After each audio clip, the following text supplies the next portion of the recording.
Hey guys, my name is Jackie Johnson. This is week 3 of the Come Follow Me art journaling series. If this is your first time on my channel, welcome. This is the 3rd video of the series, so if you want to go back and start at video number 1, you can. Otherwise, go ahead and just jump right in and join us. Just make sure that either way you hit the subscribe button and the notification bell so that you can get notified when I post a new video each Sunday. Oh, and I thought it was hilarious when I noticed the big stack of scriptures behind me when I was watching the video later. So this is the week that we're studying 1 Nephi 8 through 10. It's the first account of Lehi's dream that we read about in the Book of Mormon. So next week's lesson goes into a much more detailed account of Lehi's dream and what it actually means. But this week we see what the dream is. There's not much of an explanation, but there's still so much to learn. So as I was studying my scriptures, I just had to ask myself, what does this mean for me? How does it apply to my life? And how can that translate into some sort of art journaling spread? So I had like 4 or 5 different ideas that I couldn't decide between.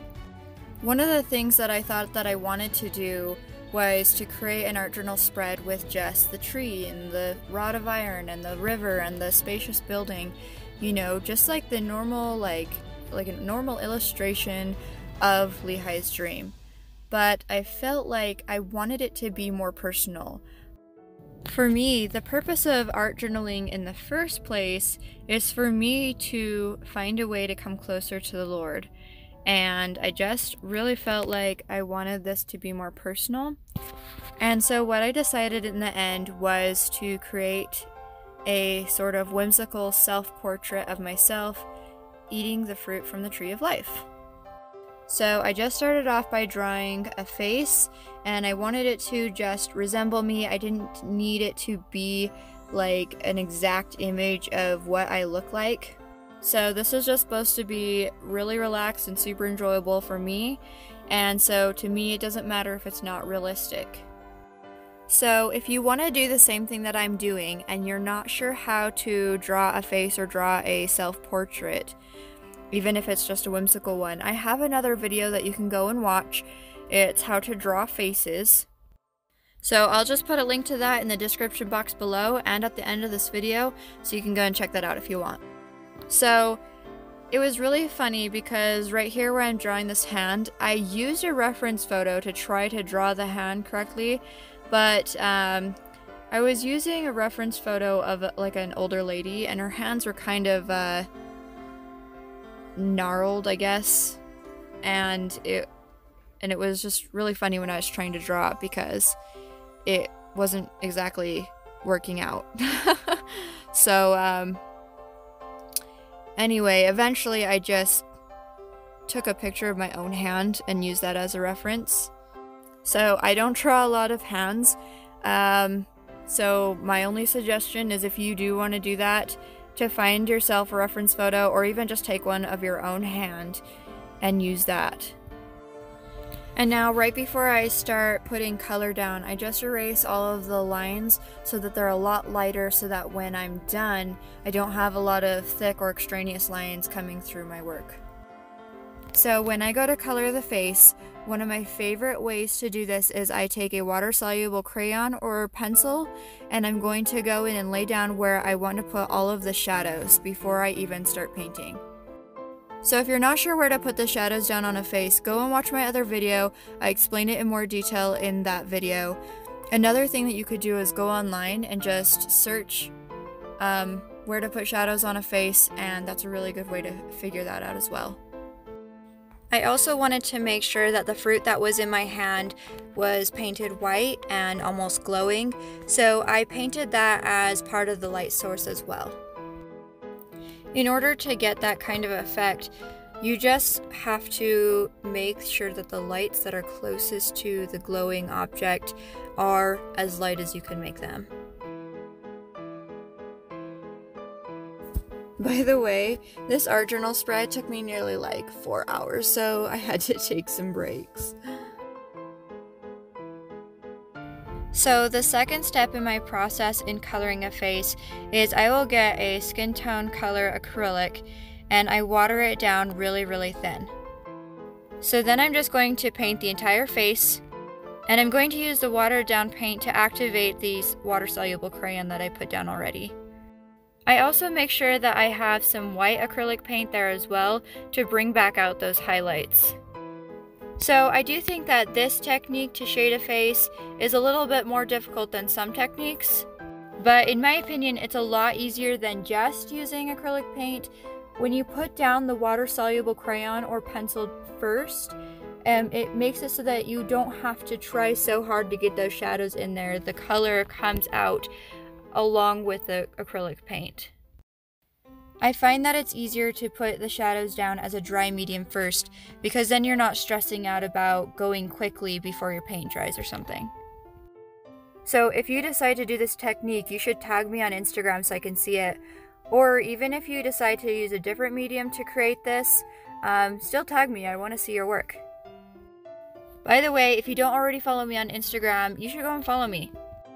That way you can get updates when I post new videos, and I like to share spiritual thoughts and things about art.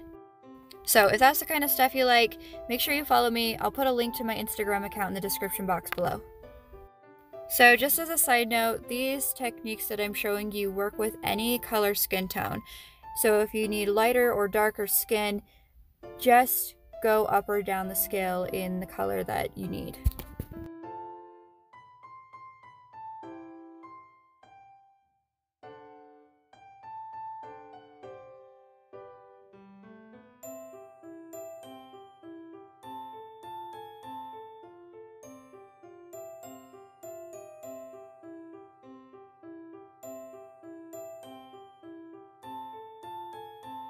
So here I'm painting the white fruit white on a white page. And I know that's kind of silly, but I wanted to add a little bit of blue to the fruit to give it just a cooler tone, and I wanted to be able to give it a little bit of shadows and texture, and yeah.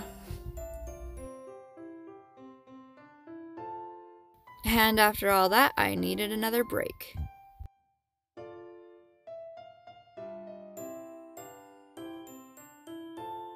So for the hair, I've decided to use these water-soluble crayons. They're called Caran. I love them so much, I just barely got them.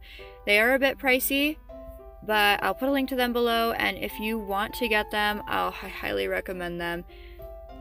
But if you don't want to get those, this same thing can be created with watercolors, or of course you can use any medium that you want to create these art journal spreads. So with these crayons, I'm going to be putting down 2 layers because, as you can see with this first layer, it looks really, really watered down and thin, and I wanted it to be very vibrant. And what I'm also doing with this is I'm leaving the highlights on the side and near the front, and I'm creating shadows near the part and in the back where the neck is. And because this is a whimsical face, you can add as much detail as you like. It certainly doesn't have to be realistic in any way. When I'm creating the hair, I'm drawing in highlights and shadows, and I'm leaving streaks to kind of suggest that there are strands of hair, but I'm not drawing in every single strand.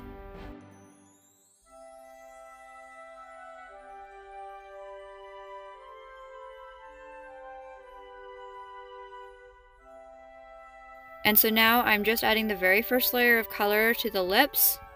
I'll be coming back to that and adding a lot more detail later. But this really is just a very thin layer for the first layer. I'm adding a little bit of shadows, but for the most part there's not a lot of detail. I'll be coming back in with some colored pencils and other things to make the lips really stand out and pop.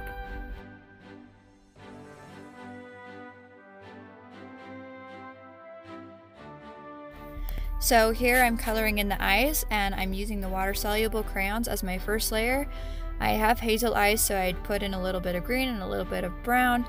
And then I'm coming back in with some Prismacolor colored pencils, and I'm adding in more details, lines, and just more color to it. And sometimes I'll use a black pencil to create an outline around the face and around some of the features as well. So I've come back in with the colored pencils and add more details to the lips as well. I've even colored inside the mouth as well and added teeth. You'll notice it's more of a suggestion of teeth rather than an actual outline of them. I feel like that makes them less prominent and look less funny when you do that. A lot of people have a really hard time drawing teeth, and I find that that is the only way that I can draw teeth without them looking really funny. Okay, so now I'm coloring in my hoodie, and I'm using water-soluble pencils for this one. I'm using a bright red and a dark brown color for the shadows. I found that when I use those colors, it creates a really pretty kind of maroon color that I love. And I put the color down really thick so that it's very pigmented. And because it's already such a vibrant color, I'm only going to be doing one layer. And now it's my favorite part where I get to go back in with my Posca paint pen and outline the things that I want to make more prominent. It's really hard for me not to go too crazy and just outline everything, but I try not to outline everything. I don't want it to look too cartoony, but I do want it to look finished. Usually I'll outline the face and some of the features, I'll outline the hair, and then I'll draw in some eyelashes. And if I do want to draw in some strands in the hair, I'll use my paint marker then to draw in the outline and draw in strands in the hair.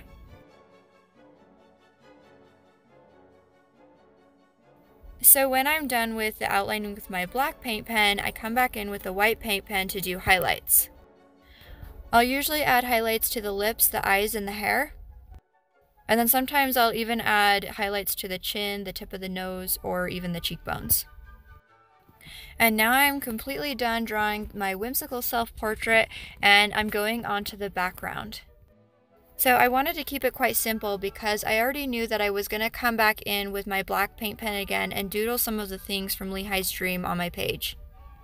So I'm using Tombow markers, which are a water-soluble marker, and I'm just laying down the color in the general area of where I want it to be, and then I'm coming back in with water and I'm blending the colors together. I made it really light on the center of the page, and then I went darker and darker all the way to the edges. So doing this creates a border for the page and makes the page look more complete, and it brings it together.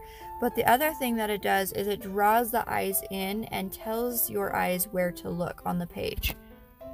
So once this is completely dry, I'm going to come back in with my pencil and create an outline for the little doodles I'm going to draw all over the page. So I wanted to just draw really simple doodles on the page of the different symbols from LEHI'S Dream because I wanted the focus to be on the drawing of me. And I know that sounds really funny and really self-centered, but the reason why is because when I look at this page, I wanted to think about the covenants that I entered into and why I did that. I didn't want to just draw a LEHI'S Dream without any context or any understanding of how it applied to my own life.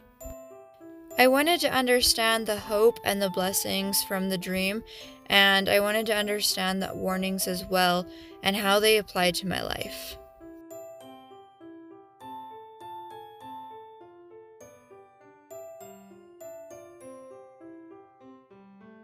So I studied LEHI'S Dream. I mean, you have the tree of life, which ultimately represents Jesus Christ. You have the rod of iron and the straight and narrow path. And then along the way, you have all of this opposition. You had temptations that could derail you if you gave in to them, and then you would end up on forbidden paths and you were lost. Or there was the river that you might fall into, which was the depths of hell. And then you have the great and spacious building, which is the pride of the world and the vain imaginations of the sons of men. And I think that the great and spacious building represents so many different things. I think that ultimately, it can be any distraction that we might not be willing to give up that might be keeping us from building a greater relationship with Jesus Christ. And I think that the people that we think are in the great and spacious building, the ones that we think are happy because of their success, or even the things that they're doing that are wrong but maybe seem to be making them happy, we just perceive that they are happy, but that does not mean that they actually are. When I watched the Don't Miss This podcast earlier, I really love what David Butler said. And he put it like this: if that building really is so much fun, why is everyone standing out the windows, looking out and pointing and laughing at everyone who's not in there, having fun with them? If it was actually fun to be there, why are they not inside actually having fun?